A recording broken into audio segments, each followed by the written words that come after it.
Selamat malam Mirsa, Anda menyaksikan Dua Sisi bersama saya Dwi Anggia. Mirsa, informasi mengejutkan disampaikan oleh Densus 88 anti teror bahwa kurang lebih ada sekitar 1.125 anggota Negara Islam Indonesia atau NII di Sumatera Barat yang diindikasi akan menggulingkan pemerintahan sebelum tahun 2024. Dan informasi ini didapatkan pasca penangkapan terhadap 16 orang anggota NII di wilayah Sumatera Barat dan sekitarnya. Anggota NII aktif ini disinyalir akan melakukan aksi teror juga dengan menggunakan senjata tajam berupa golok. Ini sontak menuai reaksi beragam di masyarakat, khususnya para tokoh Minang mendengarkan informasi ini. Dan sejauh apa gerakan NII di Sumatera Barat dan seperti apa ancaman penggulingan pemerintahan sebelum 2024 yang akan dilakukan oleh NII. Kami akan membahasnya di Dua Sisi malam hari ini.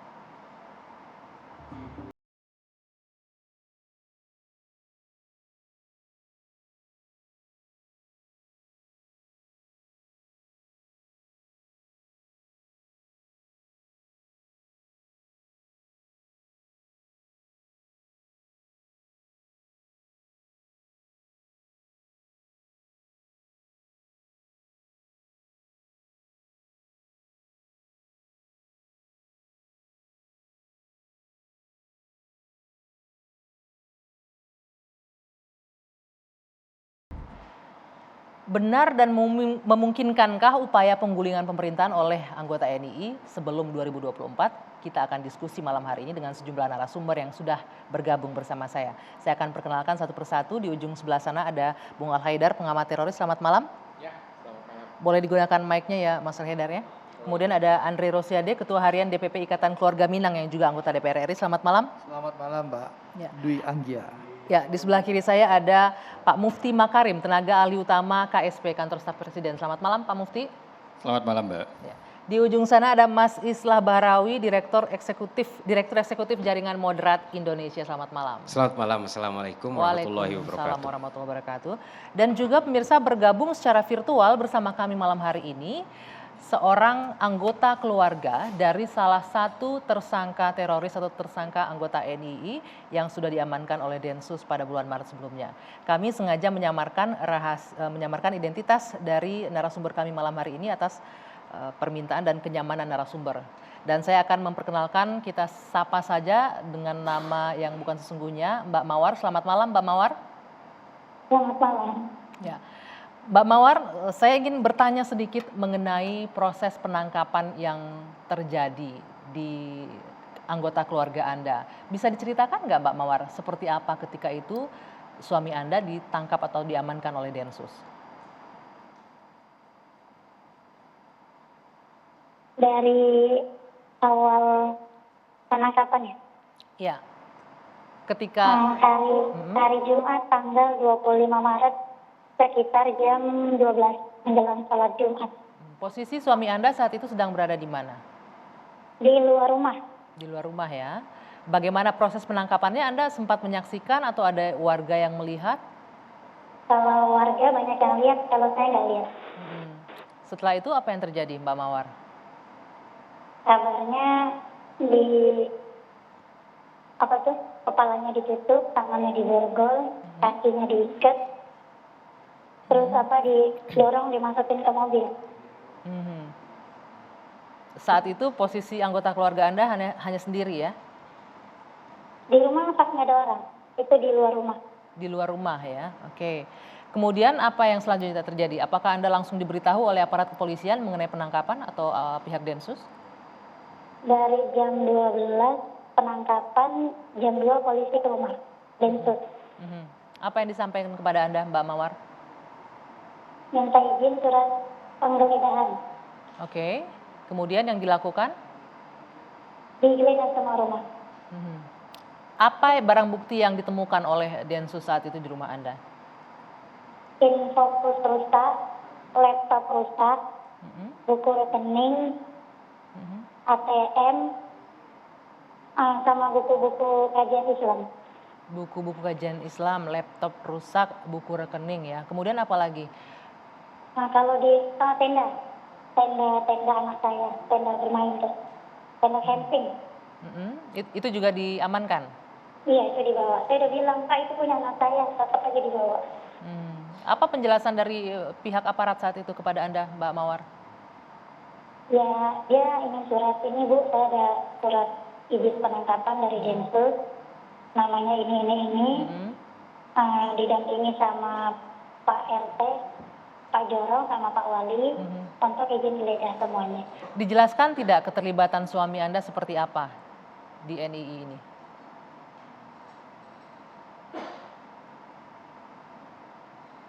Mbak Mawar? Maksudnya Bu? Dijelaskan tidak keterlibatan suami Anda atau peran suami Anda dalam kelompok NII ini? Dijelaskan kepada Anda? Waktu itu belum. Belum. Waktu itu belum. Cuma sekedar penangkapan kalau suami ibu terlibat gerakan ini. Kami juga mendapatkan informasi ada barang bukti berupa golok yang diamankan, benar Mbak Mawar? Kalau golok itu punya kawan suami, kebetulan habis panen sarang walet. Oke. Jadi golok itu digunakan untuk? Iya, untuk dibawa ke atas, ke gunung. Oke, ya, untuk mengambil sarang walet ya, golok itu digunakan. Oke, Mbak Mawar, boleh diceritakan sedikit atau tidak? Apakah ada mungkin tindakan yang menurut Anda tidak lazim dilakukan oleh suami Anda atau mencurigakan, seperti yang dituduhkan, misalnya mengikuti pengajian yang misterius, kemudian atau kegiatan-kegiatan lainnya yang mungkin Anda tidak paham betul atau tidak tahu? Kalau suami atau Densus maksudnya? Suami Anda pernah terlibat kegiatan yang mencurigakan mungkin yang Anda tahu atau seperti apa? Enggak. Setahu saya umum aja kajian tiap hari. Tapi ikut pengajian? Ikut. Biasanya kalau ibu-ibu nggak dilibatkan ya Bu? Tidak dilibatkan ibu-ibu ya? Tidak. Tapi sempat cerita nggak suami Anda ketika ikut pengajian apa saja yang dibahas di kajiannya? Sempat. Apa saja Mbak Mawar yang disampaikan? Ya memang pada dasarnya kan ingin Jairadina Amano Udhulu Visi Mikafah, ingin Islam itu secara keseluruhan gitu. Jadi keseluruhan. Melaksanakan syariat Islam seperti itu? Iya, intinya seperti itu. Ada indikasi juga bahwa melaksanakan syariat Islam tidak hanya dalam keseharian tapi juga dalam kehidupan misalnya bernegara atau pemerintahan seperti itu? Ada. Ada juga dibahas? Iya. Seperti apa yang dijelaskan kepada Anda? Cuma ingin menerapkan syariat Islam aja dari segi hukum-hukum. Bagaimana, sempat nggak tahu bagaimana sih caranya untuk menerapkan syariat Islam? Karena kita kan negara Indonesia kan negara dengan ideologi Pancasila. Bagaimana suami Anda menceritakan bahwa ingin menerapkan syariat Islam itu? Gimana ya? Oke. Ya kalau dari hal kecil tuh diterapkan dari keluarga, dari misalnya ada ayat Al-Quran tentang ini kita terapkan, kayak Ja'aladzina amanu qu anfusakum wa ahlikum naro, jagalah dirimu dan keluargamu dari api neraka. Gitu. Oke. Tapi tidak ada seperti yang disebutkan juga bahwa ada indikasi ingin melakukan aksi teror nih menggunakan golok yang tadi disebutkan. Iya, kalau nggak percaya sini aja tanya warga sekitar, tetangga-tetangga. Kami hubungan kami baik di sini sama warga sekitar gitu. Nggak ada yang kami bikin keributan, keonaran, nggak ada. Anda dan keluarga? Makanya pas penangkapan kemarin itu heran kan, warga setempat heran, Pak Wali heran, semua heran gitu. Kok nggak ada yang sangka-sangka gitu. Yang dengan aktivitas abang yang ini bengkel, yang ini gitu ya. Memang nggak ada yang. Tidak ada yang mencurigakan atau yang aneh-aneh istilahnya begitu ya? Karena memang ya Mbak, buktinya juga nggak ada. Nggak ada alat-alat untuk bom bahan peledak, nggak ada. Yang ditemukan tuh cuma buku-buku, ada panah sama golok, itu aja. Panah buat apa biasanya Mbak Mawar? Panah itu kan salah satu olahraga yang disunahkan oleh Rasulullah. Panah, berenang, berkuda. Ya. Kemudian alat bukti yang Anda sebutkan seperti peledak itu tidak ditemukan ya? Kalau untuk alat-alat bahan peledak memang nggak ada. Oke. Selain ikut kajian itu, ada kegiatan lain yang suami Anda juga ikut nggak di daerah sekitar? Atau dengan warga di luar wilayah tempat tinggal Anda? Nggak ada. Tidak ada ya? Boleh tahu berapa lama Anda sudah tinggal di lokasi Anda domisili sekarang, Mbak Mawar? Kalau di sini udah sekitar 20 tahun, tapi aktif di ini sekitar 7 atau 8 tahun lah ya. Anda warga asli Minang? Suami juga asli Minang? Saya asli Jakarta. Kalau suami Minang. Oke, baik. Nanti saya akan kembali lagi ke Mbak Mawar ya. Saya ingin mendengarkan terlebih dahulu bagaimana respon dari Mas Al-Haidar. Kalau Mas Al-Haidar, kita mendengarkan tadi bahwa kegiatannya memang ada ikut pengajian. Ya, betul. Menjalankan syariat Islam dalam keseharian dan lain-lain. Anda melihat ini apakah memang ada indikasi atau potensi ini memang anggota NII yang hidup selnya di daerah-daerah?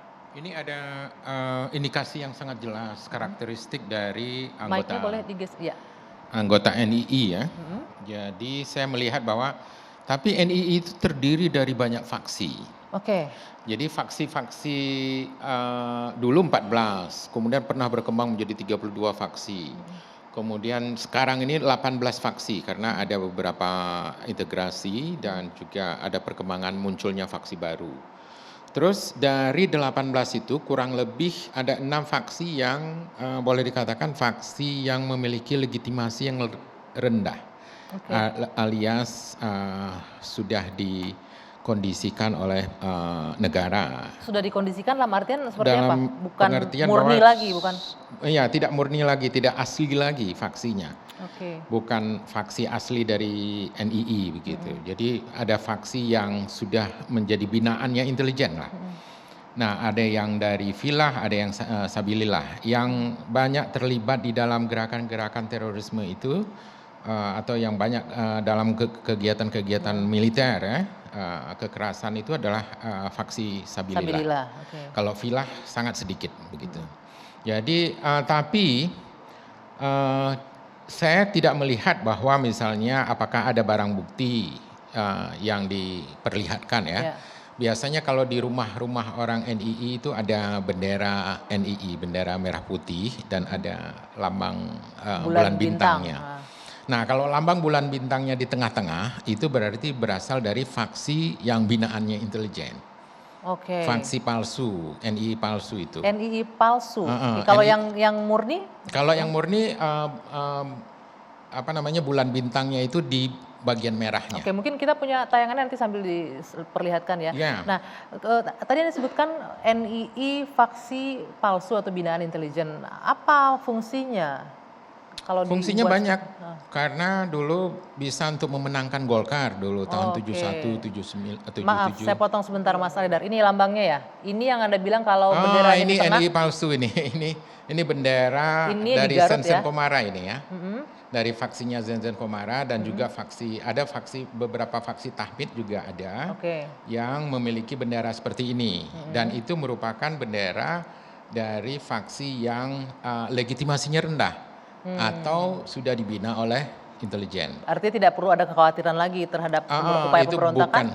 Bukan NII, itu pasti sudah mengatasnamakan NII. Tapi gerakannya lebih apa? Ke politik? Lebih ke politik, biasanya lebih untuk melayani. Misalnya kalau dulu waktu Pilpres antara Prabowo dengan Jokowi, itu kan ada spanduk yang menyatakan di situ bahwa orang-orang NII itu mendukung Prabowo. Terus ada benderanya seperti itu. Bulan bintangnya di tengah-tengah itu ini bendera abal-abal itu bendera Kalau yang NII. asli? Yang asli itu bulan bintangnya di merahnya saja, kecil saja. Oh, di bagian warna merah saja. Bagian warna merah. Jadi dan itu sering dipakai untuk menjatuhkan lawan politik. Nah. Pak Prabowo dulu korban ya. Mic-nya digunakan boleh. Jadi kalau mendengar keterangannya Bang Al-Haidar, Pak Prabowo korban dong Bang? Korban Pak Prabowo. Jadi difitnah oleh mungkin lawan dia ada kekuatan-kekuatan intelijen yang bermain begitu. Baik, nanti kita akan lanjutkan kembali. Mungkin juga bisa konfirmasi ke Mbak Bunga, ada atau tidak di rumah Anda memiliki salah satu di antara bendera yang disebutkan Mas Al-Haidar tapi nanti kita jawab usai jeda, saat lagi Dua Sisi kembali.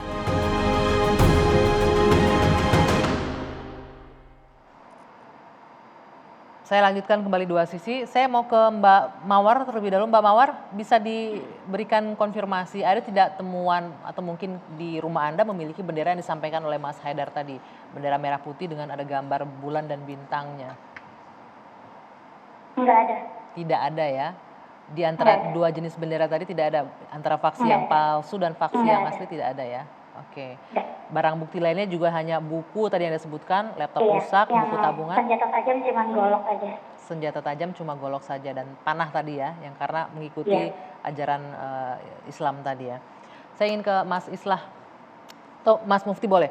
Ini ada tudingan tadi dari, bukan tudingan ya, pernyataan Mas Haidar bahwa ini biasanya ada dua faksi yang asli dan faksi yang binaan intelijen. Kemungkinan yang masih intelijen inilah yang masih bergerak saat ini gitu. Bahwa upaya mobilisasinya masih berjalan. Ya, pertama saya ingin sampaikan bahwa apa yang dinyatakan oleh aparat kepolisian terkait dengan adanya penangkapan terhadap beberapa orang yang kemudian terafiliasi dengan RII itu sudah dilakukan berdasarkan satu proses yang panjang. Kalau di dalam penanganan tindak pidana terorisme itu selalu dimulai dari penyelidikan sebelum penyidikan. Dan itu kemudian ketika pengakuan itu muncul, maka disitulah salah satu dari tanggung jawab aparat kepolisian untuk merilis dalam konteks meningkatkan kewaspadaan masyarakat. Ya. Nah, apa yang terjadi di Sumatera Barat terakhir ini itu hanya lokusnya kalau saya lihat bahwa penangkapan itu tidak hanya di Sumatera Barat, tetapi juga terjadi di Jakarta, di Tangerang, Jawa Barat, Banten, bahkan juga di Bali sebelumnya. Jadi itu yang ingin kami sampaikan pertama. Kemudian yang kedua, ada satu masa di mana kelompok-kelompok NII ini itu memang meredup ya, terutama setelah mereka menguat pada masa tahun 50-an awal. Lalu kemudian sejak tahun 53 itu sudah ada pemberantasan sampai kemudian tahun 1965 ketika Kartosuwiryo terbunuh. Nah, masa itu kemudian terjadi peredupan. Nah, pada saat yang sama itu juga ada momen politik penggulingan PKI. Nah, salah satu yang kemudian menjadi posisi bargaining atau posisi tawar-menawar pada saat itu adalah pelibatan beberapa mereka yang dianggap menjadi bagian NII tapi bisa dikonsolidasi, digunakan untuk membersihkan PKI, terutama di wilayah Jawa Barat. Bahkan saya kira juga di beberapa titik-titik seperti di Aceh, Sulawesi Selatan dan juga di Jawa Tengah. Nah, pasca isu PKI selesai, lalu kemudian pembinaan pada waktu itu dalam konteks mereka agar tidak melakukan aktivitas seperti semula. Bahkan dari beberapa mereka ada yang kemudian menjadi pebisnis dan segala macam. Nah, yang hari ini kita lihat seperti yang tadi diceritakan oleh Bang Haidar, itu sudah generasi yang berbeda. Ya, artinya ini generasi yang bukan generasi dibina. Ya kan? Bahkan kalau kita lihat pada tahun 70-an akhir pun sebenarnya itu sudah ada dua faksi sebenarnya. Faksi yang dibina dan faksi yang tidak dibina. Faksi yang tidak dibina itulah Abu Bakar Basir, Abdullah Sungkar yang kemudian tahun 78 ditindak, lalu kemudian melarikan diri ke Malaysia, lalu kemudian melanjutkan perjuangan mereka dengan merintis Jamaah Islamiyah. Sedikit. Yang di Sumbar ini Anda menyebutkan bahwa ini bukan faksi yang dibina oleh intelijen tadi, bukan faksi binaan. Nah, murni artinya setelah peristiwa tahun 70-an itu, sebenarnya cerita tentang binaan itu sudah selesai. Ya, bahwa kemudian ada manuver, ada individu yang kemudian terus melanjutkan hubungan, itu di luar dari garis kebijakan negara karena sudah selesai sebenarnya persoalan itu. Artinya apa yang disampaikan Densus bahwa ini ada upaya untuk menggulingkan pemerintahan resmi sebelum 2024 itu benar adanya dan harus diwaspadai betul? Saya kira ketika Densus membuat pernyataan itu Densus bertanggung jawab dengan pernyataan itu. Jadi bukan sebuah pernyataan serampangan.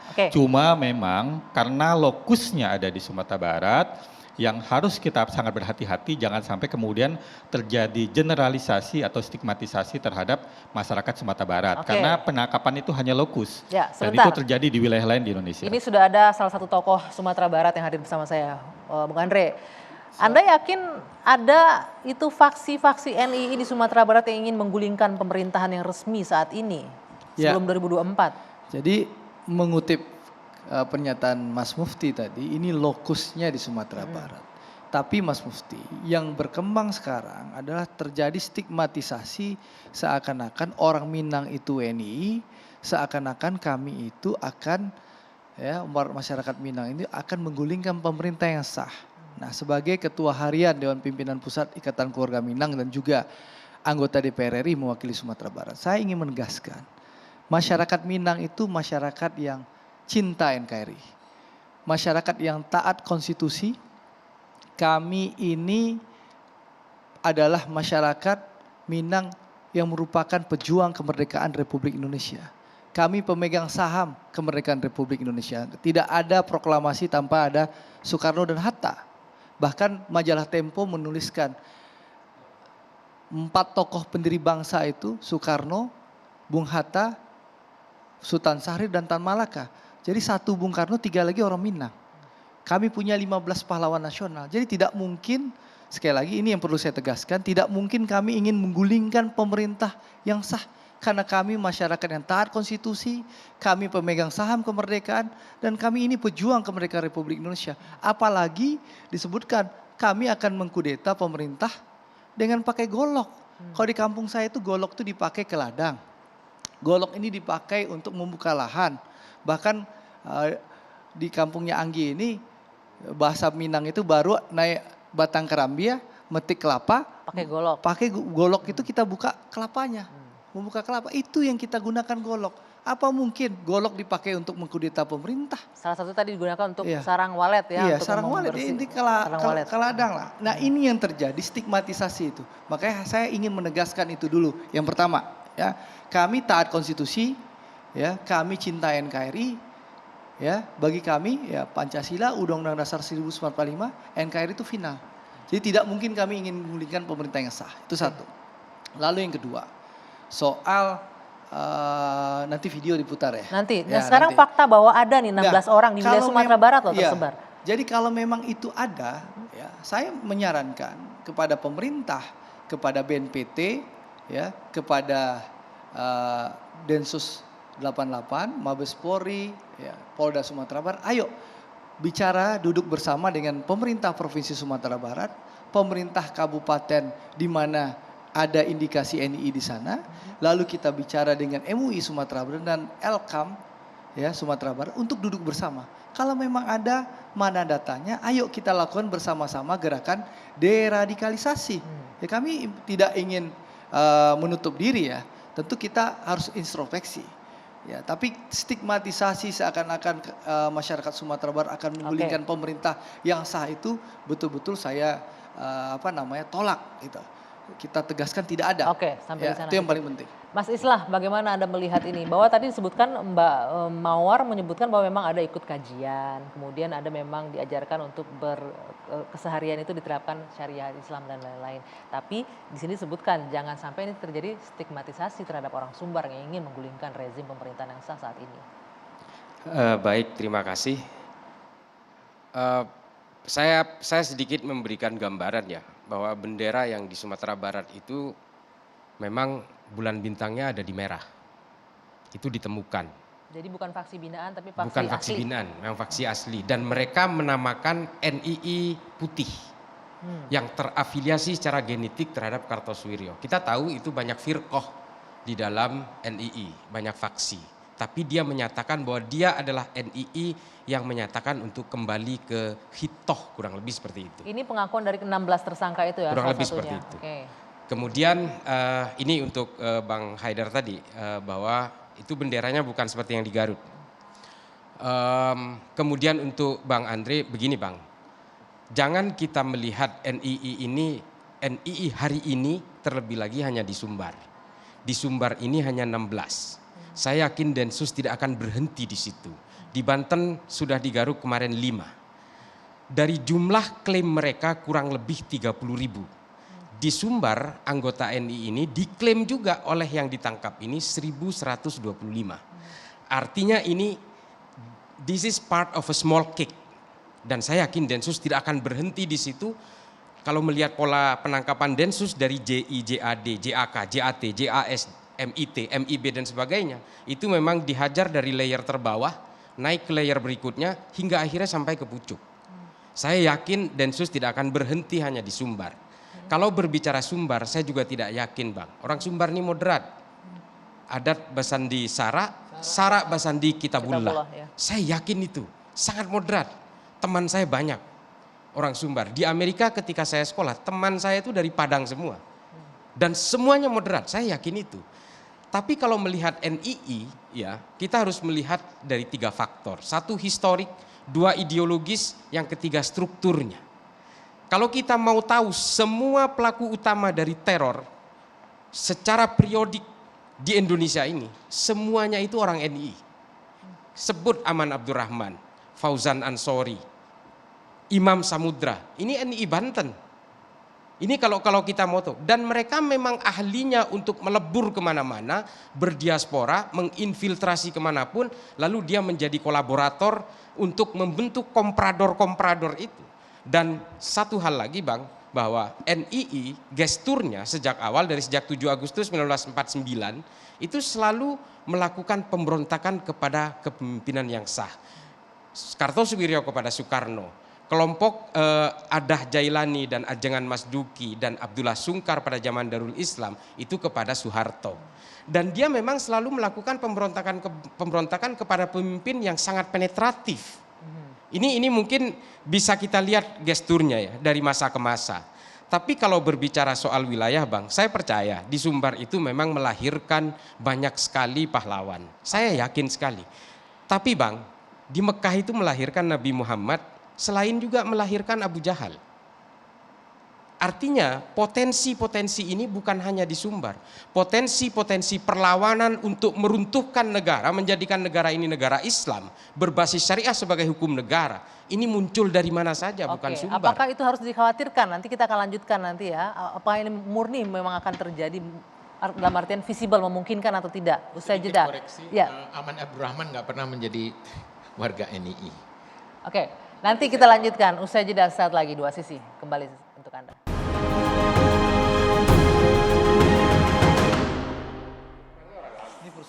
Kita lanjutkan sedikit. Boleh saya minta tanggapan Bung Haidar? Tadi disebutkan bahwa pemberontakan itu terus terjadi di setiap rezim. Dan tadi disebutkan yang di Sumatera Barat ini indikasinya NII putih. Ada bendera ditemukan dengan lambang bulan dan bintang di bagian warna merah benderanya. Mungkin baru dibuat ya bendera bulan bintang yang di warna merah ya.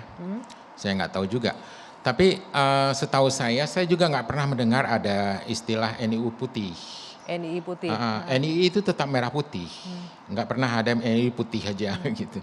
Jadi setahu saya juga di Darmasraya itu tahun 2017 itu ada kelompok JAD yang kemudian dia anak seorang polisi dan kemudian menyerang Polsek Darmasraya, Polres Darmasraya, dan dia meninggal beserta temannya di situ. Dan setahu saya memang tidak ada orang NII di sana, dalam database saya tidak ada. Lalu yang ditangkap oleh pihak Densus apa kalau bukan NII? Mungkin itu adalah orang JAD. Oke. JAD yang kemudian ketika ditangkap, kemudian dia mengaku sebagai orang NII.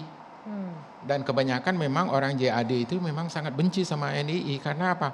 Tiap ditangkap itu, tiap mereka mendakwahkan untuk supaya ikut kepada JAD, orang-orang NII umumnya itu punya frame pemikiran yang kenegarawanan.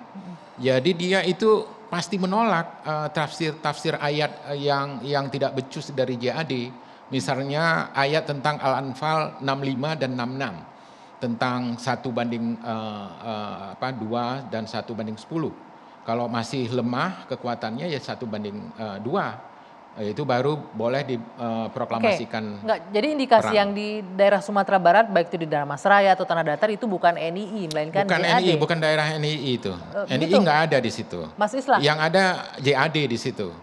Kecuali kalau dipaksakan supaya ada ya bisa saja dan kemudian dijadikan alasan untuk memundurkan. Dipaksakan supaya ada. Apakah mungkin seperti itu aparat keamanan kita? Ya, saya kira enggak, Bang Haidar. Menurut saya kok kayak nggak akademis kalau mengatakan dipaksakan ada. Saya kira nggak begitu. Artinya ini kan berdasarkan pengakuan dari tersangka sebelumnya yang ditangkap di Bali. Ini kan sebenarnya nggak ujuk-ujuk nangkap di Sumatera Barat ini. Ini kan sebenarnya pengembangan dari penangkapan di Bali yang sudah melakukan dan di atas gunung dan dia membawa nama-nama yang ada di Darmasraya ini. Dan kemudian Darmasraya ini diketahui bahwa ternyata ini adalah kecamatan. Kabupatennya ternyata ada di Tangerang. Dan sudah ditangkap kemarin 5 orang itu. Dan ini akan berkembang terus dan memang kecanggihan dari NII ini adalah mereka membentuk klaster-klaster yang tidak terhubung dengan satu sama lain. Dan ini di luar Sumbar jelas, makanya stigmatisasi terhadap Sumbar ini saya menolak sekali. Saya tahu orang Sumbar itu moderat, sangat moderat, dan kita tahu itu kalangan nasionalis dari sana. Tapi memang kita tidak bisa menutup mata bahwa infiltrasi semacam ini terjadi di semua wilayah. Potensinya ada semua. Termasuk di Sumatera Barat ini ada potensi. Termasuk di Sumatera Barat, di Lampung, di Jawa Barat dan sebagainya. Saya ingin tanya lagi, memungkinkan atau tidak upaya untuk menggulingkan pemerintahan resmi dengan posisi katanya ada 30.000 anggota NII tadi seluruh Indonesia dengan sangat menggunakan tidak golok mungkin. salah satunya. Kalau menurut pengakuan Sarjono, anaknya Kartosuwiryo kepada Wiranto sekitar 2 tahun yang lalu, itu dia sebutkan ada 2 juta orang NII di seluruh Indonesia. Dan diperkirakan sekitar di Sumbar itu ada sekitar puluhan ribu lah begitu. Saya nggak tahu juga angka pastinya berapa. Tapi di situ kita tahu bahwa yang sudah pasti ada 18 faksi. Nah, faksi mana? Kalau ada disebutkan oleh pemerintah bahwa ada gerakan NII di sana, orang pasti bertanya, ini faksi mana? Karena NII adalah gerakan yang sangat faksional. Sistem politiknya sangat faksional, sangat boleh dikatakan banyak gerakan-gerakan lain yang mengejek NII ini sebagai gerakan skoci. Karena dia kapal induknya yang tadinya dinakodai oleh Kartosuwiryo itu sudah karam. Kemudian yang muncul adalah skoci-skocinya itu. Secara sporadis saja ya, tidak mungkin bisa besar begitu. Tapi apapun vaksinya kan baiatnya sama, sabta Iya. supaya semua. Sama. Iya, Nah ini kan yang silakan Pak, silakan Pak. Iya, saya ingin menyatakan bahwa concern kita terhadap pergerakan NII hari ini itu di seluruh Indonesia. Ya, artinya potensi gerakan, potensi aktivitas itu tidak hanya bicara Sumatera Barat, tapi seluruh Indonesia. Oleh karena itu, seperti yang disampaikan oleh Pak Islah tadi, bahwa ini seperti menelusuri fakta berdasarkan fakta yang ditemukan sebelumnya. Jadi fakta Damasraya itu ditemukan berdasarkan fakta yang ada di Bali. Fakta yang ada di Tangerang itu ditemukan berdasarkan fakta yang di Damasraya, dan ini akan terus. Ya, jadi modelnya begitu. Karena apa? Karena pada level derajat 1 mereka yang direkrut mungkin hanya mengenal derajat 2-nya, perekrutnya. Tapi di level atasnya mereka mengorkestrasi semuanya untuk bisa bergerak pada satu titik tertentu dan pada satu waktu tertentu. Saya tambahkan sedikit Bang, sorry. Ini untuk Bang Andre ya, supaya kita tidak mengerucut seolah-olah ini stigma untuk Sumatera Barat. Saking gairah moderasinya orang Sumatera Barat itu, bahkan lingkungan di Darmasraya sekarang ini sedang mendesak kepada orang-orang yang dianggap menjadi anggota, itu kurang lebih 300 orang akan melakukan cabut baiat di Darmasraya habis riaya ini. Ini desakan masyarakat. Artinya masyarakat sendiri menolak terhadap gerakan-gerakan ini. Makanya kita percaya ini bukan stigma untuk Sumatera Barat. Orang Sumatera Barat itu commonly itu memang moderat. Dan ini desakan secara komunal datang kepada mereka, harus cabut baiat daripada kamu jadi penyakit di sini. Dan itu akan dilakukan oleh Bupati Darmasraya dan juga Densus pasca Lebaran ini untuk melakukan prosesi cabut baiat. Oke, sebentar sebelum ditanggapi saya ingin kembali ke Mbak Bunga, ini terkait dengan cabut baiat ya. Mbak Bunga, Mbak Mawar. Iya. Mbak Mawar, tadi disampaikan sudah mendengarkan ya penjelasan di sini. Mbak Mawar, sebelum saya akhiri perbincangan dengan Anda, ada yang disampaikan terkait dengan penangkapan suami Anda. Jika memang ada dugaan tersangka terlibat terafiliasi dengan NII, akan ada rencana cabut baiat dan sebagainya. Bagaimana Anda merespon ini?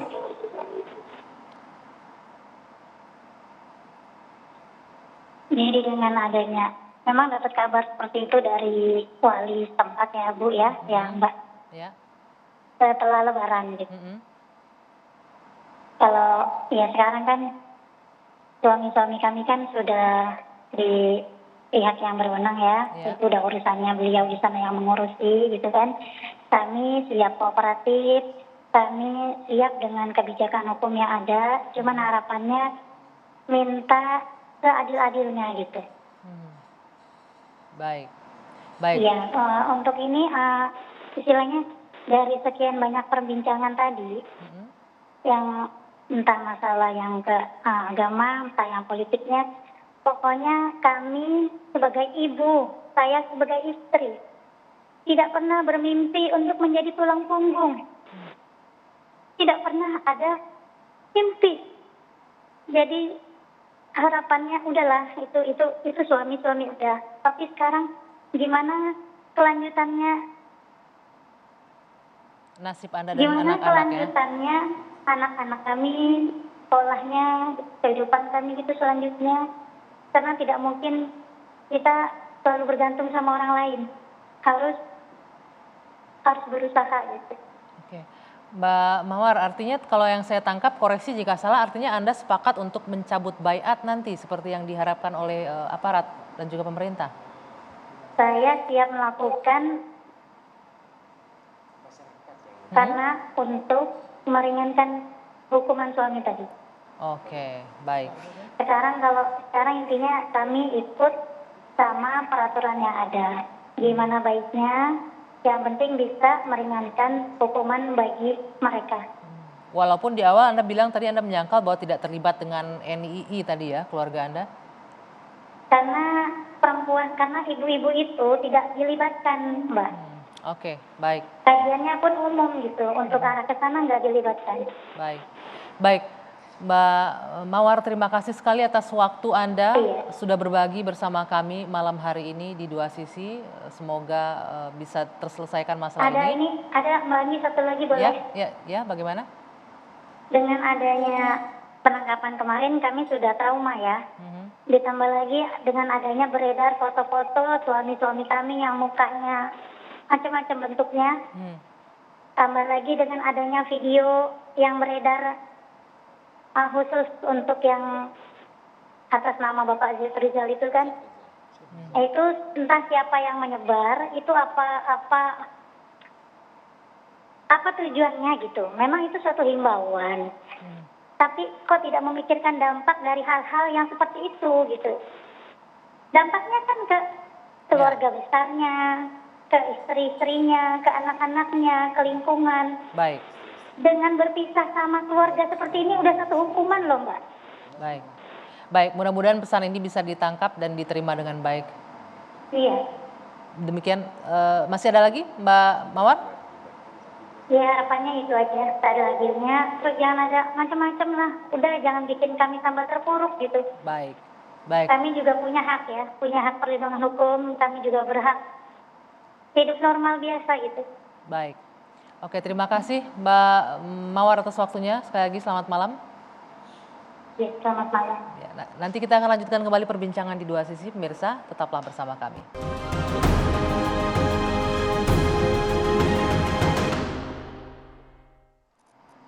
Ya, kita kembali ke Dua Sisi. Kami akan menghadirkan kembali bagaimana pernyataan dari Densus 88 terkait dengan penangkapan 16 orang yang diduga terafiliasi dengan NII. Kita lihat bersama pemirsa. Ya, ini pernyataan dari Kombes Pol Aswin Siregar ya. Barang bukti yang ditemukan juga menunjukkan sejumlah rencana yang tengah disiapkan oleh jaringan NII Sumatera Barat, yaitu upaya melengsarkan pemerintahan yang berdaulat sebelum pemilu 2024. Oke. Selanjutnya ini Mas Haidar nih, isu aksi NII terindikasi terkait penundaan pemilu ala masa Orde Baru. Wah, ini gimana nih Mas Haidar? Ada dua nih. Tadi menggulingkan pemerintahan sebelum 2024. Kalau Anda melihat tadi itu ada penundaan pemilu ala Orde Baru. Sampai sejauh itu melihatnya? Kalau misalnya dihadirkan orang-orang NII yang ditangkap dan dituduh teroris ini yang punya rencana untuk melengsarkan atau untuk melakukan kudeta terhadap Jokowi tahun 2024 sebelum 2024 itu kan angka keramat bagi sistem politik Indonesia dan itu adalah pemilu dan itu kalau dikabarkan seperti itu efeknya implikasi sosialnya bahwa seakan-akan orang-orang NII itu ingin melakukan kudeta, ingin mengganggu proses pemilu itu. Sehingga nanti pemerintah punya alasan untuk menjadikan ini sebagai sumber bahwa pemilu itu harus diundur nantinya. Tidak memungkinkan diselenggarakan di nggak mungkin diselenggarakan ke tahun 26 atau 28. Oke, Mas gitu. Mufti, benar sejauh itu pemikirannya Mas Haidar. Saya nggak tahu basisnya Pak Haidar melihat ke arah situ seperti apa. Tapi yang jelas saya ingin menyampaikan dua hal. Pertama, Presiden sendiri sudah sangat jelas dan terang menyatakan bahwa pemilu akan berjalan sesuai jadwal. Karena undang-undang sudah ketok palu, instrumen pemilu juga sudah disiapkan, KPU dan Bawaslu, anggaran pemilu sedang dibahas dan proses persiapan berjalan. Ya, jadi apapun yang terjadi sejauh ini tidak ada alasan, mau alasan NII mau melengsarkan dan segala macam, tidak ada alasan untuk melakukan penundaan pemilu. Kemudian yang kedua, aktivitas-aktivitas mereka itu lazimnya yang dilakukan sejak masa lalu itu memang menumpangi kekacauan politik gitu loh. Jadi misalnya ketika terjadi dinamika sosial, orang sedang resah dengan isu ekonomi, orang sedang resah dengan persoalan-persoalan keseharian, maka itulah momen paling tepat untuk menginjeksi masyarakat dengan kesadaran palsu negara versi mereka. Ya kan? Artinya apa? Anda mengalami ini karena Anda bernegara dengan cara yang begini. Kalau Anda bernegara dengan cara kami, itu nggak akan Anda alami. Nah ini momen-momen yang biasa diisi. Itulah yang tadi kita lihat gerakan-gerakan ini mendapatkan momentum untuk masuk. Apalagi ada satu momen penting yang terjadi di Afghanistan. Taliban kembali berkuasa. Ya kan? Taliban berkuasa, kenapa dia berkuasa? Satu, karena rezim Hamid Karzai korup. Yang kedua, pemerintahan melemah. Ya kan? Yang ketiga, infrastruktur sudah mereka siapkan. Ada orang di militer, ada orang di ASN dan segala macam. Sehingga ketika Taliban merebut wilayah per wilayah dan kembali berkuasa, langsung jalan mesin pemerintahannya. Nah itu yang menurut kami menjadi concern dari rekan-rekan Densus 88 sehingga mereka melakukan antisipasi dan sekali lagi melihat gerakan NII bukan melihat satu kota, dua kota, tapi melihat secara utuh Indonesia sebagai sebuah wilayah. Ya, baik. Nah, Bung Andre tadi kalau kita dengarkan Mbak Mawar tadi berkenan untuk mencabut baiat, artinya memang ada mungkin, kita nggak tahu ya, proses hukum harus jalan nih, indikasi bahwa mereka memang ada beberapa yang terafiliasi dengan NII di wilayah Sumbar. Ya, kita tentu tidak menutup diri ya, kalau memang ada masyarakat yang terinfiltrasi, terpengaruh dari pengaruh luar dari Sumatera Barat, terpengaruh dari NII kan dari awal saya sudah sampaikan. Densus 88, BNPT, ayo bicara dengan Pemprov Sumbar, pemerintah kabupaten yang terlibat agar kita bersama-sama lakukan deradikalisasi. Kita membuka diri soal itu. Ajak MUI, ajak Elkam. Nah saya sudah dengar dari Mas Islah tadi bahwa itu akan dilakukan. Dan sebelum berangkat juga saya baca keterangan dari Kesbang Pol Kabupaten Darmasraya. Memang akan dilakukan penyantunan, akan dilakukan proses lah. Dari pemerintah kepada orang-orang ini. Intinya itu, yang penting standing point saya jelas bahwa diskusi kita hari ini, pernyataan Mas Islah maupun Pak Mufti dan Pak Haidar jelas bahwa ini tidak ada sekali lagi stigmatisasi. Ya, masyarakat Minang, masyarakat yang moderat, kita masyarakat Minang, masyarakat yang cinta NKRI, ya, taat konstitusi dan kami pemegang saham kemerdekaan Republik Indonesia dan kami tidak mungkin menggulingkan pemerintah Negara Kesatuan Republik Indonesia yang sah. Itu clear dulu. Itu ya, pesan saya mewakili masyarakat Minang dan juga sebagai ketua DPP IKM, ketua harian DPP IKM dan juga anggota DPR RI yang menyampaikan aspirasi masyarakat Minang di forum ini. Sedikit Mas Haidar. Saya tambahkan, stigmatisasi ini tidak boleh terhadap masyarakat manapun. Artinya ketika terjadi penangkapan katakanlah di Jakarta, itu bukan berarti kita menstigma orang Jakarta, termasuk di provinsi yang lain. Jadi ini satu hal yang saya kira clear dalam perdebatan malam hari ini. Jadi tidak ada stigma kemanapun. Ini juga penting kehati-hatian juru bicara untuk menyampaikan. Apalagi kalau kita baca tadi ini adalah akan melengsarkan pemerintah sebelum pemilu, akhirnya diterjemahkan oleh Bang Haidar yang lain itu loh. Ini PR juga Mas Islah untuk kehati-hatian. Sebentar, sebelum juru bicara selalu berhati-hati lagi ke depan. Sebelum ke Mas Islah terakhir Bung Haidar, dengan dicabut baiat apakah ini bisa menyelesaikan masalah ideologi dan pemahaman mereka? Sama sekali susah mencabut baiat itu. Ustaz Abu Bakar Basir juga nggak bisa mencabut baiat NII. Dia harus membuat baiat yang baru, misalnya baiat JI. Begitu juga dengan orang yang sudah ditangkap tadi, harus buat baiat yang baru. Tapi NKRI kan nggak punya konsep baiat. Ini kan sama sekali incompatible. Jadi solusinya apa untuk solusinya ya buat baiat yang baru. Tapi kan NKRI bilang tidak ada. Iya, NKRI itu. tidak ada bayat dan itu susah sekali. Memang itu mengacaukan sistem ini juga ya. Dan orang NII sebenarnya nggak pernah melakukan pemberontakan. NII itu muncul karena dulu disuruh oleh Jenderal Sudirman untuk melawan Belanda di Jawa Barat. Dan NII dalam keterangan proklamasinya yang 10 butir itu menyatakan bahwa itu adalah kelanjutan dari proklamasi tahun 45. Oke. Jadi singkat, Mas Haidar, cukup, terima kasih. Mas Ikhlas sedikit. Ya, saya mengatakan dari mana NII ini justru embrio dari seluruh organisasi teror hari ini. Ini kan jelas sekali dan pemberontakannya di mana-mana. Kahar Muzakkar semua, Kartosuwiryo juga melakukan pemberontakan. Artinya kita jangan terlalu menyimplifikasi persoalan NII dengan menyimpangkannya dari sejarah. Artinya tapi begini. benderanya masih tetap merah putih, Mas. Oh iya, merah putih, tapi kan tetap ada bulan bintangnya, Pak. Dan ingin menjadikan Indonesia sebagai negara Islam. Ini absolutely fault, nggak boleh. Ini negara ini harus tetap berada dalam naungan Pancasila. Ini udah kesepakatan founding father. Nggak bisa, Bang.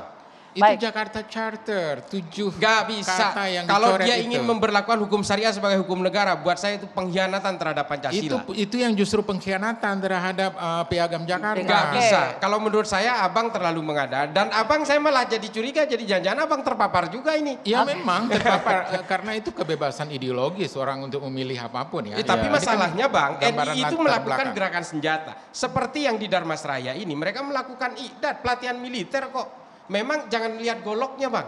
Tapi Mereka sudah aktivitas mengumpulkan pelatihan itu pandai ada. besi, dan pandai besi itu diminta untuk membuat golok. Bisa juga dia membuat senjata, dia sudah mengumpulkan pandai besi. Dia sudah melakukan idat, latihan militer di tanah datar, di Payakumbuh, dan juga di Lembah Harau. Mereka melakukan itu dan semuanya terbukti. Baik. Dan satu lagi, golok jangan dilihat terlalu simpel. Ini simbol perlawanan. Dulu pejuang kemerdekaan kita menggunakan bambu runcing loh, jangan salah.